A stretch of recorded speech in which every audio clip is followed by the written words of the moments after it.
Jess. Trouble today for the Church of Scientology. 6 former staff members are coming forward with claims of abuse and even human trafficking. KTLA's Lynette Romero joins us live from outside the church center here in Hollywood with more. Lynette. You know, these former church members say they're coming out now because there's strength in numbers. They say before this they were too afraid to come forward.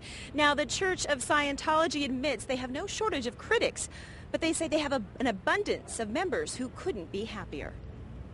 The Church of Scientology is no stranger to controversy. Protests are now a monthly occurrence all over the country and are almost immediately posted on YouTube by a group called Anonymous. They're marking their 2nd year this week of trying to combat Scientology, and today they brought together 6 former members of the church who wanted to tell their stories. They talked of abuse, mental and physical, forced labor, and the challenge of leaving the church, which they all claimed meant risking their lives. They chased me down the highway as I was heading into the local town, and they insisted that I come back. They're yelling at me out the window, "You got to come back. You can't leave.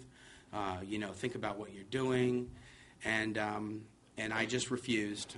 Continued to drive on, and they actually ran me off the road. Laura DiCrescenzo says she took her first Scientology course when she was 6 years old. She says she got married at 16, was pregnant by 17, and was forced by the church to have an abortion. I never agreed to have an abortion. Did I concede? Yes, I did. I actually took a gulp of bleach because I knew that if I was considered a suicide risk, that they would get rid of me immediately. Scientologists held their own protest outside today's news conference, rejecting the criticisms against the church as outrageous. The best thing for people to do is come into a Church of Scientology, find out for themselves what it is, and not listen to people who are, essentially connected to criminals and people that are engaged in hate crimes.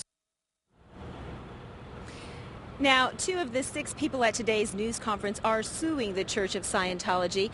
And the Church of Scientology says they will continue to do the work that they have always done. So the controversy and the battle is likely to continue.